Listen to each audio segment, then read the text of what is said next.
জাতীয় নাগরিক party NCP আমরা রাজনীতিতে নারীর অংশগ্রহণ এবং তারা যাতে প্রতিনিধি হতে পারেন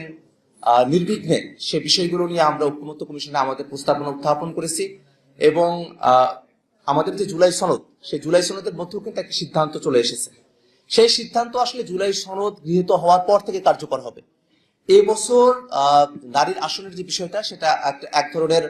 আন্ডারস্ট্যান্ডিং এর মধ্য দিয়ে এক ধরনের বোঝাপড়ার মধ্য দিয়ে এবার এটা গৃহীত হওয়ার কথা রয়েছে ঐক্যমত্য কমিশনের সিদ্ধান্ত অনুযায়ী, এবং সেই সিদ্ধান্ত অনুপাতেই আমরা জাতীয় নাগরিক পার্টি এনসিপি আমরা আমাদের নারী প্রতিনিধি যারা আছেন তাদেরকে আমরা অন্তর্ভুক্ত রেখেছি এবং আমরা মনে করি যে এই বাংলাদেশে নারীদের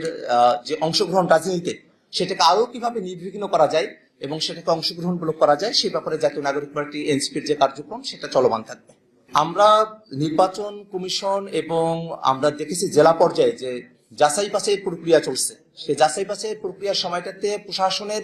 কিছু কিছু ক্ষেত্রে আমরা পক্ষপাতমূলক আমরা আচরণ দেখেছি। আমরা অনেক ক্ষেত্রে দেখেছি এমন দলের সাথে সম্পৃক্ত ব্যক্তি যারা হয়তো এমন অপরাধের সঙ্গে যুক্ত আছেন যেটা কোনোভাবেই মনোনয়ন বৈধ হওয়ার ক্ষেত্রে সেটা প্রাসঙ্গিক হতে পারে না, কিন্তু তারপরেও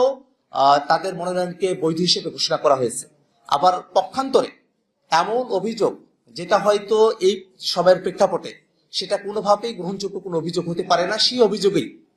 অনেক দলের প্রার্থী তাদের মনোনয়ন কিন্তু অবৈধ ঘোষণা করা হয়েছে। এবং আপনারা এই সময়টাতে খেয়াল করে দেখবেন